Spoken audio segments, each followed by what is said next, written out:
강구 하나를 잊어버렸네요. 최리 집사님, 김원수 집사님 따님이요. 일산병원에서 손을 들었어요. 그래서 병원에서 병원으로 자기들이 안 되니까 연세 세브란스 병원으로 화요일 날 이동하기로 했습니다. 그래서 허벅지, 폐, 또 겨드랑이 많은 곳에 의사의 소견으로는 전이가 됐다라는 소견이 좀 내려졌습니다. 그래서 연세 세브란스 병원 가도 딱히 방법이 없을 거다라고 의사들이 말하지만 또 그건 그대로 끊어서 저희가 하나님 앞에서도 매달리기로 했고, 그래서 김원숙 집사님 많이 기도해 주시기 바랍니다. 딸은 아파서 전화해서 울고, 사위는 집사님이라고 말을 들었는데 또 힘이 드니까 또 사위도 장모님한테 전화해서 울고, 그래서 참 그 전화를 받는데 얼마나 마음이 먹먹한지 여러분의 굉장히 좀 깊은 정보가 필요합니다. 그 과정 속에 함께 해주시길 바랍니다. 예수님 오시기 한 600년 정도 전쯤인 BC 586년에 남유다가 바벨론에게 멸망당하게 되어졌습니다. 살아계신 하나님을 믿었고, 또 하나님은 그들의 믿음대로 정말 살아계신 분이셨고, 그런데 그들은 하나님도 없고 하나님을 믿지도 않는 이방민족인 바벨론에게 멸망을 당한 것입니다. 그리고 그 먼 나라 바벨론에게까지 노예로 끌려갔습니다. 그리고 그곳에서 70년간이나 포로 생활을 할 수밖에 없었습니다. 흔들렸습니다. 누구라도 흔들리지 않겠습니까? 그렇죠? 신앙이 근본적으로 흔들렸어요. 자기들이 하나님을 믿는데, 그리고 그 하나님은 살아계신 하나님인데 자기들 모양이 이 꼴이 된 거예요. 근본적으로 신앙이 흔들리기 시작한 것입니다. 우리라고 그러지 않겠습니까? 그렇죠? 아무리 자신이 있어도요, 내가 그런 일을 당해보면 흔들립니다. 하나님은 없는 것 같고, 하나님이 살아계신다면 뭐 하나 싶고, 무엇보다도 하필 왜 나일까? 이런 생각과 마음이 나를 괴롭게 만들죠. 그때 그런 와중에도 유대인들 안에 나의 죄, 우리의 죄를 말하는 사람들이 생기기 시작했습니다. 이것은 징계를 넘어 하나님의 섭리 안에 있는 구속사의 계획이라고 하는 믿음이 생기기 시작했습니다. 그래서 그들이 그때 처음으로 회당이라는 걸 만들어서 거기 모여서 주의 율법과 말씀들을 보기 시작했습니다. 이때 슬로건이 다시 말씀으로 돌아가자라는 것이었습니다. 말씀을 떠난 모든 나의 삶의 방식과 우리 민족의 삶의 방식에서 다시 말씀대로 말씀을 따라, 그리고 말씀으로 살자라는 고백 운동들이 일어나기 시작했습니다. 이런 역사의 배경 속에 시작된 것이 바로 바리새인이었습니다. 그러니 그 시작과 출발이 굉장히 훌륭하고 놀라웠었습니다. 이 바리새인은 분리된 자라는 의미를 갖고 있고, 구별된 자라는 의미도 갖고 있습니다. 히브리어 페루심이라는 단어에서 나온 말이거든요. 율법에서 깨끗하지 않다라고 하는 것들로부터 자신과 자신의 삶을 철저히 구별하고 분리하려고 하는 태도에서 BC 130년, 예수님 오시기 130년 전부터 구체적으로 바리새인이라는 이름으로 유대 역사에 등장하게 되었습니다. 해서 이 바리새파, 그리고 사두개파, 그리고 에세네파가 이제 이 이스라엘을 끌고 가는 중요한 중심축이 되기 시작합니다. 바울은 지금 앞부분에서 내가 그 바리새인이었다라고 말하고 있는 것입니다. 말씀대로 살자, 돌아가자, 그 중에서도 가장 엄한 파에 속했던 나다라고 지금 바울이 말하고 있는 것입니다. 4절 5절을 다시 보십시오. 내가 처음부터 내 민족과 더불어 예루살렘에서 젊었을 때 생활한 상황을 유대인이 다 아는 바라, 일찍부터 나를 다 알고 있으니까 유대 백성들이, 그들이 정언하려고 하면 내가 우리 종교의 가장 엄한 파를 따라 바리새인 생활을 하였다고 할 것이라. 만일 유대인들이 자기들이 벌 받을 걸 각오하고 나를 변호해 줄 수 있다면 모든 유대인들 중에 바리새인 중에 나를 모르는 사람이 없다. 왜냐하면 바리새인 중에서도 사내들인 공의 의원이 될 수 있도록 투표해 본 사람들이 유대인들이었거든요. 그리고 바리새파 다른 사람들이었어요. 이 산헤드린 공회에는 서기관 축에 속하는 사두개인들이 주도권을 잡고 있었기 때문에요, 바리새인들이 산헤드린 공회에 72명에 들어가기가 쉽지 않았어요. 그랬는데도 이 탁월했던 바리새인이었던 바울은 절대 미호는 들어갈 수 없다라는 그들의 불문율을 깨고 산헤드린 공의 의원이 됐던 사람이기 때문에 유대인 중에 이 바울을 모르는 사람은 없다라고 하는 것을 말하고 있는 것입니다. 유대인이 다 아는 바라 일찍부터 나를 알았으니 바리새인인 사울을 모르는 사람이 없을 정도로 확실한 바리새인, 정통파 바리새인이었다라고 지금 고백하고 있는 것입니다. 그런데 이 유대인들이 존경하고 따르는 바리새인들이 학수고대하고 열망을 가지고 믿는 것이 있고 기다리는 것이 있고 기도하는 것이 있고 바라는 것이 있는데 그게 무엇이었습니까? 부활이었습니다. 6절입니다. 이제도 여기 서서 신문 받는 것은 하나님이 우리 조상에게 약속하신 것을 바라는 까닭이니 7절 이 약속은 우리 12지파가 밤낮으로 간절히 하나님을 받들어 섬김으로 얻기를 바라는 바인데 아그리빠 왕이여 이 소망으로 말미암아 내가 유대인들에게 고소를 당하는 것입니다. 하나님이 우리 조상에게 약속한 것이 무엇입니까? 부활입니다. 그 얘기를 하는 거예요. 유대인들이 바라는 것이 무엇이었습니까? 부활이었습니다. 우리 12지파가 밤낮으로 간절히 하나님을 받들어 섬김이 얻기를 바랬던 것이 무엇입니까? 부활이었습니다. 우리의 소망은 부활 그 자체였습니다. 그런데 제가 지금 그 부활 때문에 고소를 당하고 있습니다 라고 말하고 있는 것입니다. 바울이 기회가 있을 때마다 말하고 다니는 그 부활이 여러분 누구의 부활이었습니까? 예수 그리스도의 부활이었습니다. 말씀에 기록되어 있고 그 말씀대로 하나님이 죽은 사람을 부활시키셨다. 죽은 사람을 하나님이 부활시킨 그 최초의 사람이 예수 그리스도다라고 하는 거죠. 그러므로 만일에 예수의 부활이 없다고 유대인 너희들이 말한다면 유대인들은 하나님이 없다고 말하는 것과 진배 없다. 이 논리를 풀어내고 있는 것입니다. 그러니 너희들이 참 유대인이냐? 그렇다면 진짜 유대인이라면 유대인으로 남기 위해서라도 예수 그리스도의 부활을 믿는 그리스도인이 되어야 된다라고 그의 논리를 발전시키고 있는 내용입니다. 그러면서 바울 사도가 아그리빠 왕과 대제사장과 바리새인들과 유대인들에게 반문하는 것이 무엇입니까? 8절이에요. 보십시오. 당신들은 하나님이 죽은 사람을 살리심을 어찌하여 못 믿을 것으로 여겼나이까? 여러분, 우리 얘기해 보십시다. 그들은 그렇다 치고 우리는 믿습니까? 여러분은 믿습니까? 우리는 하나님이 죽은 사람을 다시 살리심을 믿습니까? 우리는 병든 사람을 고치시는 하나님을 믿습니까? 우리는 내 남편이, 내 아내가, 내 자녀들이 다시 돌아오고 회복될 것을 믿습니까? 우리는 세상이 포기하는 그 중독에서 그 사람이 회복되고 돌아올 것을 믿습니까? 예. 여러분, 지금 말씀 바울 사도를 통해 우리에게 이렇게 물으시는 거예요. 너는 하나님이 나를 믿으면서 하나님이 내가 누군가를 죽음에서 살리고 병에서 회복시키고 불신앙에서 돌아오게 할 수 있다는 것이 과연 너에게 믿을 수 있는 일이냐 아니면 믿을 수 없는 일이냐? 답해라. 그것이 너의 믿음의 현주소다 라고 하는 것입니다.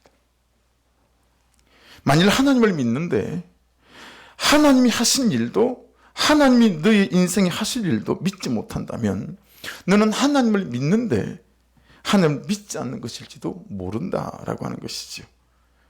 여러분, 불행하게도 저는 목사의 삶을 살아가며 교회 안에 하나님을 믿는 신앙생활을 하는데 하나님을 믿지 않는 그리스도인들을 너무 많이 만납니다.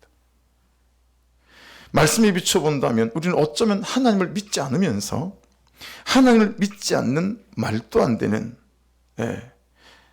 그런 신앙생활을 하고 있는지 몰라요. 하나님을 믿는데 하나님을 믿지 않는 그런 신앙생활을 하고 있는 거예요. 그러니 바울 사도가 아그리빠 왕과 대제사장과 유대인들에게 참 유대인이라면 진짜 유대인이라면 유대인으로 남기 위해 예수 그리스도의 부활을 믿는 그리스도인이 되어야 한다라고 지금 바울 사도가 말하고 있는 것처럼 여러분 우리가 그리스도인으로 살고 그리스도인으로 누리고 그리스도인으로 남기 원한다면 하나님이 일으키신 부활 하나님이 일으키시는 부활, 하나님이 나에게도 일으키실 부활, 그 시작과 중심과 끝이신 예수 그리스도의 부활을 믿는 믿음을 구해야 될 줄로 믿습니다.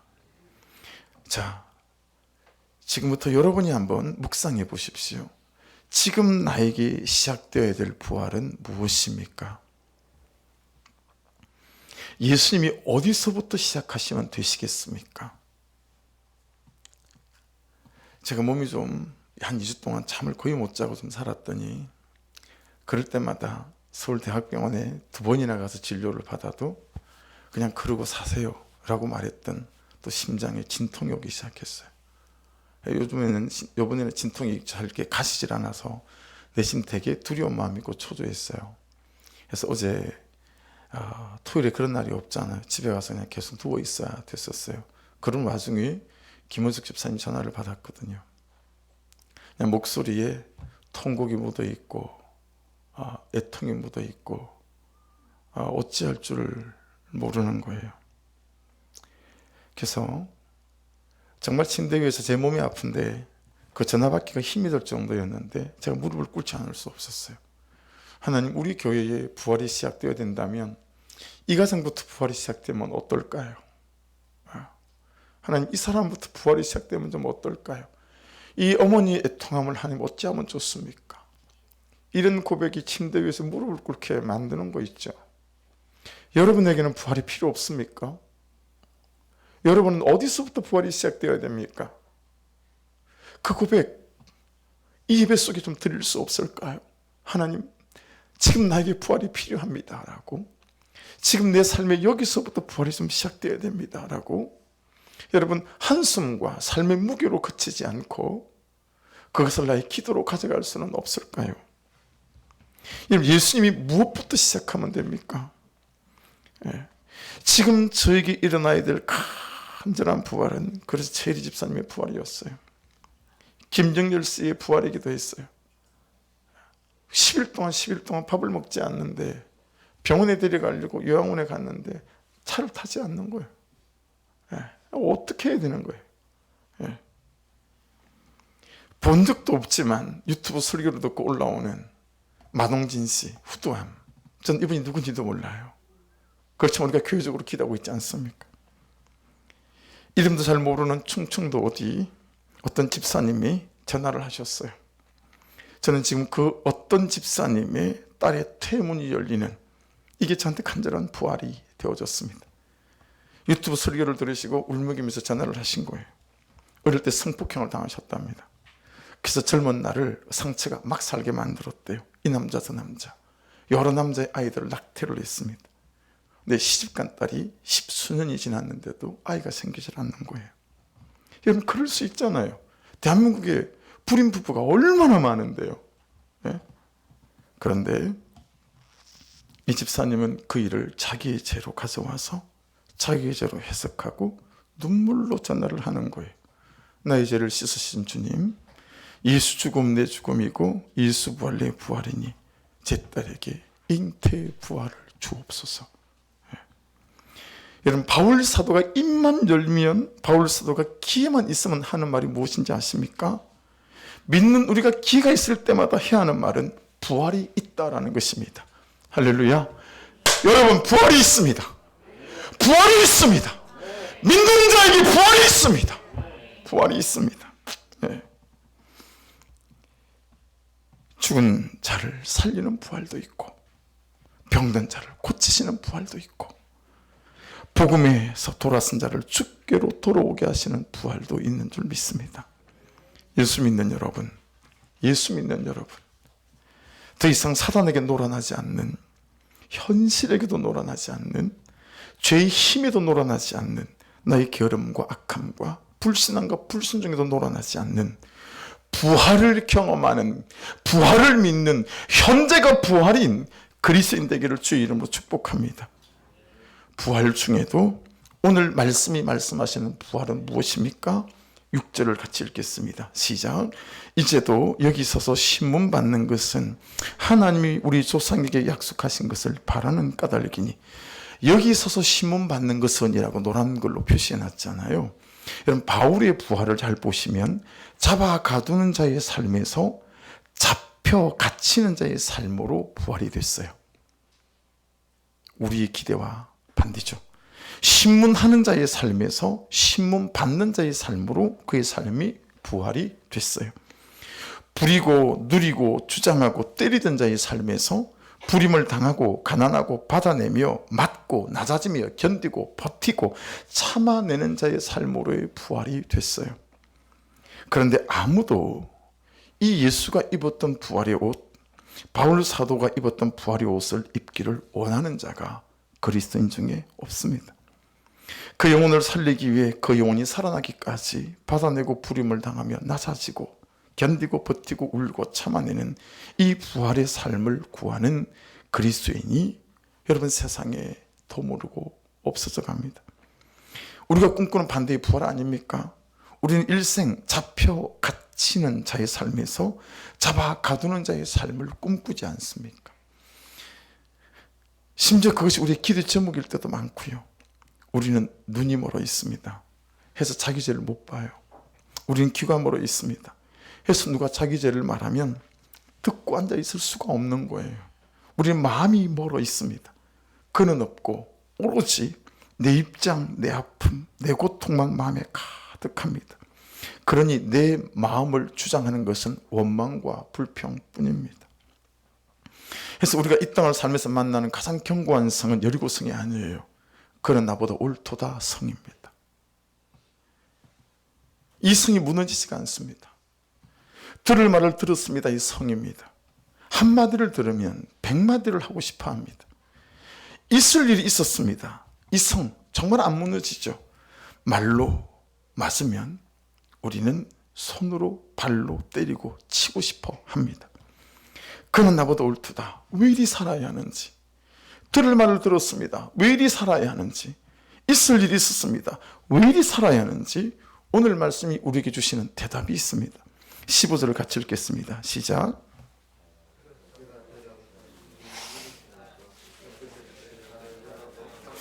내가 대답하되 주님 누구시니까? 주께서 이르시되 나는 내가 박해하는 예수라. 여러분 보세요. 바울이 예수를 만난 적이 없어요. 바울이 예수님의 얼굴을 본 적도 없어요.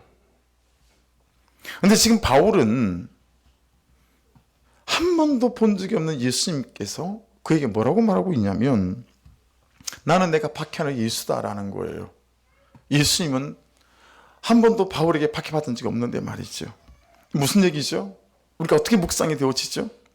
예수님은요, 자기 백성이 박해를 받을 때 나도 그 현장에서 함께 박해를 받는다라고 말씀하시는 것입니다. 바울이 예수 믿는 자를 가둘 때 나도 그 감옥에 갇혔고, 그들을 때릴 때 나도 함께 맞았고, 그들이 울 때 나도 울었고, 그들이 죽을 때 나도 죽었고, 그들이 아플 때 나도 아팠다라는 거예요. 할렐루야. 그러니 여러분이 울 때 주님이 함께 우신다는 거예요. 예수님이 누구 삶에 함께 하신답니까? 예수님이 어떤 삶에 함께 하신답니까? 그는 나보다 옳도다 하는 삶에 함께 하십니다. 들을 말을 들었습니다 하는 삶에 함께 하십니다. 살아 역사하시고 은혜로우신 주님께서요, 그런 받아냄을 쓰실 줄로 믿습니다. 그런 낮아짐을 쓰실 줄로 믿습니다. 그 낮아짐에 예수께서 함께 계시고 그 사람을 살리고 세워가시는 은혜가 있게 될 줄 믿습니다. 그러니 내 삶에 역사하시는, 살아 역사하시는 예수의 역사를 우리가 보기 원한다면 기회가 있을 때마다 내가 하는 말이 그는 나보다 옳도다 하여, 이 말 아니에요. 이 말이어야 되지 않겠습니까? 그렇죠? 기회 있을 때마다 내가 하는 말이 내가 들을 말을 들었습니다 이어야 하지 않겠습니까? 그런데 문제는 이 방향 전환이 제대로 일어나지가 않는다라고 하는 것입니다. 9절부터 14절까지를 좀 길지만 같이 읽어보겠습니다. 같이 읽어요. 시작. 나도 나사렛 예수 이름을 대적하여 많은 일을 행해야 될 줄 스스로 생각하고 예루살렘에서 이런 일을 행하여 대제사장들에게서 권한을 받아가지고 많은 성도를 오게 가두며 또 죽일 때 내가 찬성 투표를 하였고 또 모든 회당에서 여러 번 형벌하여 강제로 모독하는 말을 하게 하고 그들에 대하여 심히 격분하여 외국 성에까지 가서 박해하였고 그 일로 대세상들의 근한과 위임을 받고 다메섹으로 갔나이다. 왕이여 정오가 되어 길에서 보니 하늘로부터 해보다 더 밝은 빛이 나와 내 동행들을 둘러 비추는지라. 우리가 다 땅에 엎드러지며 내가 소리를 들으니 히브리 말로 이르되 사울아 사울아 내가 어찌하여 나를 박해하느냐. 가시채를 뒷발질하기가 내게 고생이니라. 아멘. 그림 한번 보십시오. 이게 가시채입니다. 이게 14절 말씀에 나오는 가시채인데요. 이 가시채는 목동들이 가축을 이렇게 쭉 몰고 가다가 제방향으로 가지 않을 때 쓰는 도구거든요. 전 시골에서 가축이라는 가축을 다 키워봤어요. 풀을 먹이러 갈 때 제일 힘든 가축이 뭐냐? 염소입니다. 염소가 물을 굉장히 싫어해요. 시골길이라 여기 논이고 여기 논이면 그냥 경운기나 리어카 다닐 만한 그만한 폭의 이제 길이 있잖아요. 그러면 여러분 이게 수로가 되어 있지 않기 때문에 윗논에서 아랫논으로 그냥 길바닥에 요만한 또랑으로 쫄쫄쫄 물이 흐르게 되어 있어요. 그 물을 염소가 안 건너가요. 어릴 때니까 줄을 틀어 잡고 목 앞에까지 이렇게 딱 멱살 앞에까지 줄을 붙잡고 당겨도요. 이 염소 고집이 정말 대단합니다. 안 건들려고 그래요. 그럼 이제 하다가 안 되면 어쩔 수 없어요. 막 걷어 차는 거죠. 그래서 겨우 건너게 만드는 거예요. 그게 너무, 그래서 염소를 몰고 나갈 때 물이 있나부터 생각해요. 어디에. 그러면 너무 힘이 드니까요. 가시채는 목동이 가축을 앞으로 몰기 위해 가축을 찌를 때 사용하는 날카로운 창이나 막대기를 말하는 겁니다. 이 목동들이 아무리 가축이 가야 할 방향대로 그 길을 채축해도 고집이 센 가축들은 앞으로 가기는커녕 오히려 그에 대한 보복으로 가시채를 찌르면 뒷발로 가시채를 걷어 차버리는 거예요. 그 말씀이 14절의 말씀이에요. 말 그대로 가시채를 뒷발질하는 것입니다. 하지만 그러한 반항은 어때요? 주인이 더 고통스러운 자극을 가하도록 자초하는 일이 되고 가축 자신에게는 괴로움만 더할 뿐이 되어집니다. 사울이 계속해서 구주와 맞서 싸운다면 고통만 초래할 뿐임을 구주께서는 명확하게 말씀하십니다. 그리스 문헌에서요, 가시채를 뒷발질하다 라고 하는 말은 신에게 대항하는 것을 뜻하는 널리 알려진 비유였다고 합니다. 여러분, 절 보실래요? 혹시 요즘 가시채를 뒷발질하고 있지 않습니까? 저희 가슴을 서울대학병원에 2분이나 진료를 받았어요. 그냥 그러고 그냥 살리는 거예요. 의사들이 하는 말이. 힘들고 스트레스가 올 때마다 그럴 거라고 조심하면서 살리는 거예요. 여러분, 가슴이 이러니까요, 몇 번 쿡쿡 찌르고 말았다가 2시간 되면 쿡 찌르고 이러는데 이건 계속 그러는 거 있죠. 제 삶을 묵상하는 거예요. 근데 3가지 제가 고백이 됐어요. 그 중에 하나가 해야 할 것에 내가 하지 않고 하지 말아야 할 것에 내 삶을 쓰고 있는 것이었습니다.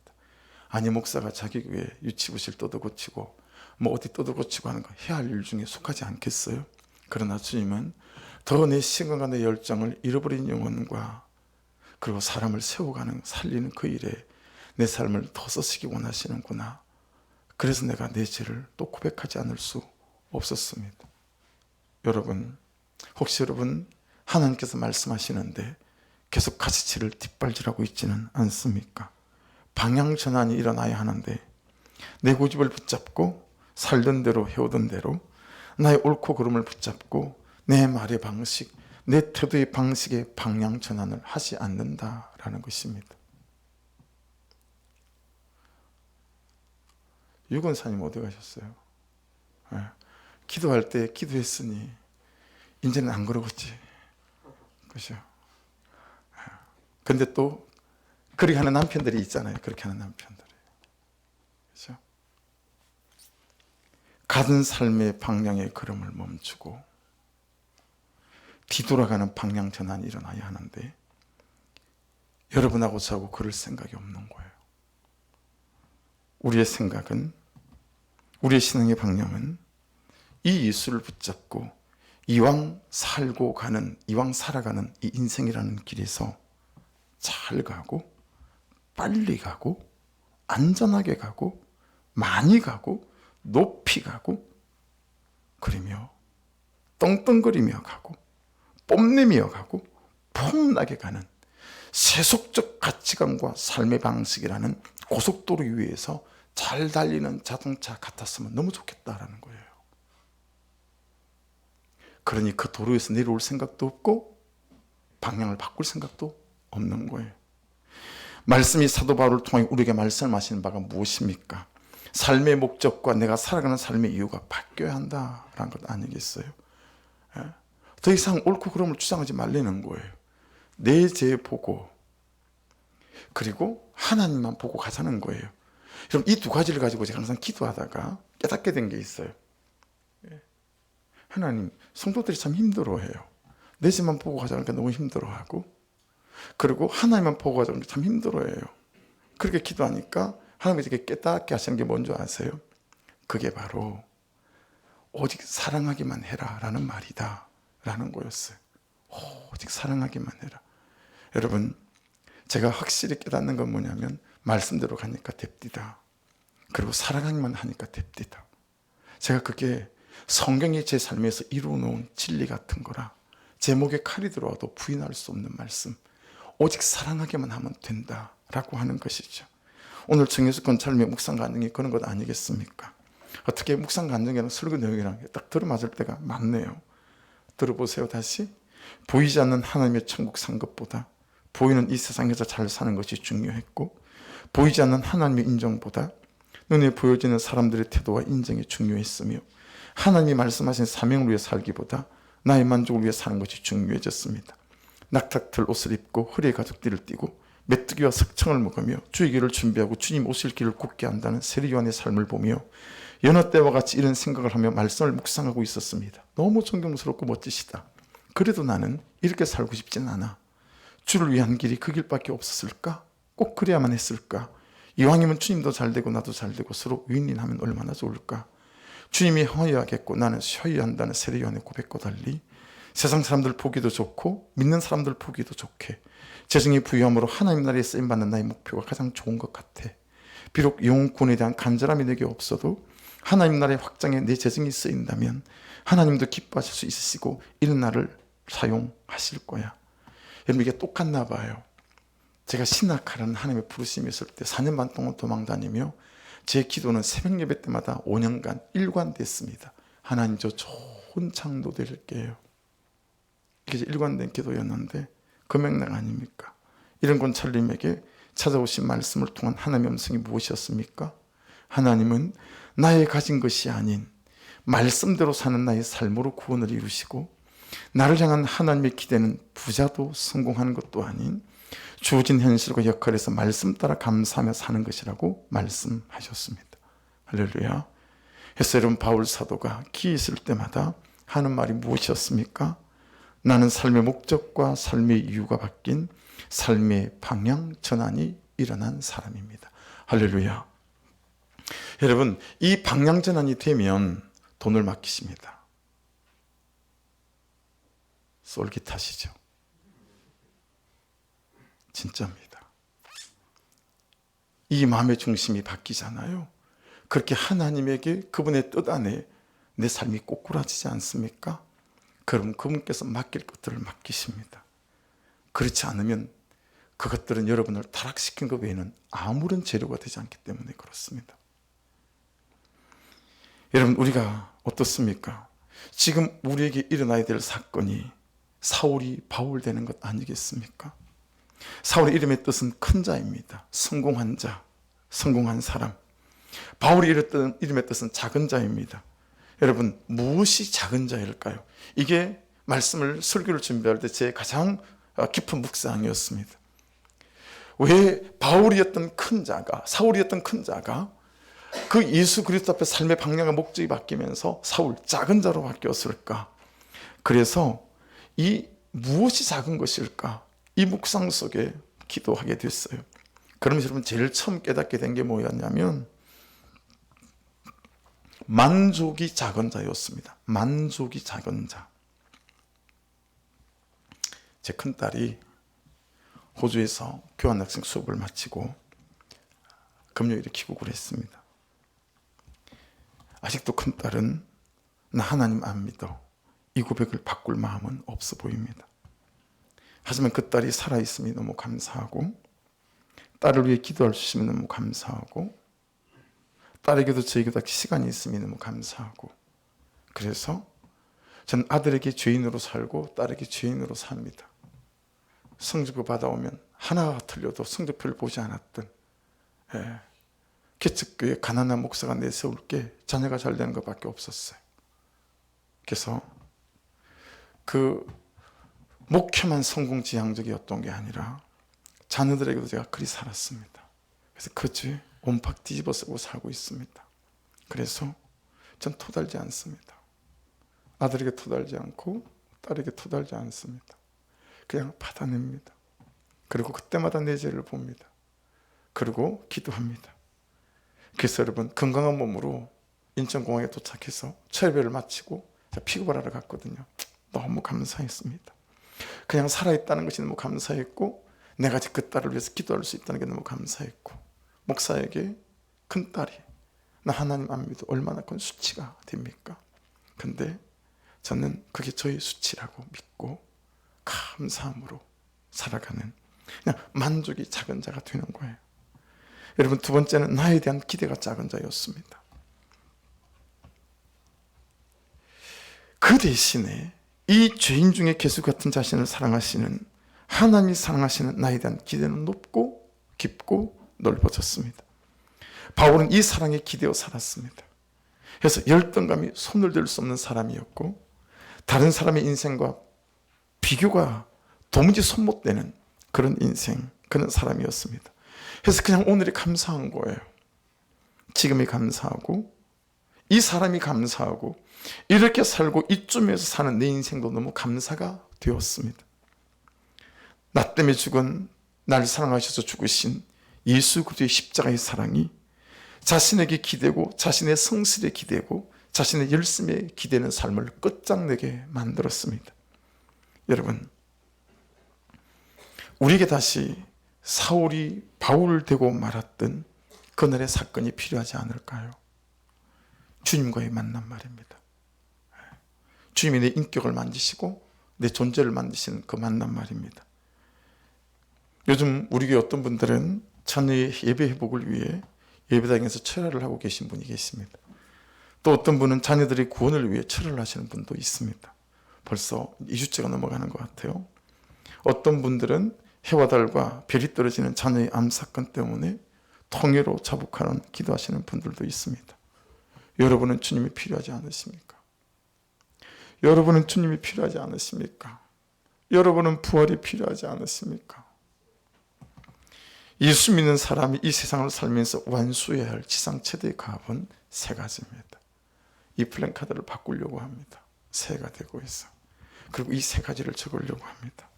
한 가지는 살아난 사람이 되는 것입니다. 그 다음은 살아있는 사람이 되는 것입니다. 그 다음은 살리는 사람이 되는 것입니다. 네. 죄에서 살아나고, 중독에서 살아나고, 불순종에서 살아나고, 불신앙에서 살아난 사람. 네. 그래서 두 번째 과업은 살아있는 사람으로 살아가는 겁니다. 네.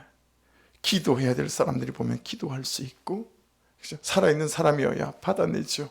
살아있는 사람이어야 그런 나보다 올토다의 성을 부셔뜨릴 수 있지 않겠습니까?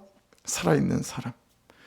이것이 가장 좋은 일이고 의미 있는 일이고 감격이 있는 일입니다. 그 다음에야 여러분 살리는 사람이 될 수 있습니다. 여러분 꿈이라도 꿔보셨습니까? 여러분 때문에 남편이 살아나는 거, 여러분 때문에 아내가 살아나는 거, 여러분 때문에 자녀가 살아나는 거, 놀랍게도 이건 됩니다. 놀랍게도 하나님은 말씀대로 그는 나보다 올토다의 삶을 살아갈 때 살아나게 하신 것을 보고, 제가 찾아오는 목사님들마다 세미나 가면 점심에 수저를 못 들 정도로 제게 물어보는 목사님들에게 저는 그렇게 고백합니다. 우리가 토요일 묵상한 마태복음 9장 9절 말씀을 다시 보십시다. 나를 따르라 하시니 일어나 따르니라. 앞에 나를 따르라 하시니는 주님의 몫이고, 일어나 따르니라는 여러분과 저의 몫입니다. 마태는 겨우 저 마태일 뿐입니다. 주님이 부르실 때 그렇게 말할 수 있지 않습니까? 저는 조국 이스라엘과 이스라엘 백성을 덩쳐먹고 사는 그런 사람입니다. 저는 유대 사람들이 길을 가다 마주치면 침을 뱉고 돌아가는 세상에 영향력이라고는 1도 없는 그런 사람일 뿐입니다. 제가 사람을 살릴 만한 사람이 못 됩니다. 어부? 사람을 낚는 어부? 진짜는 아닙니다. 여러분, 그럴 수 있지 않습니까? 5만 가지 이유로 이 길, 이 삶, 이 삶의 방식, 이 순종의 방식, 이 그리스도인의 삶 거절할 수 있습니다. 그리고 사람들이 그렇게 삽니다.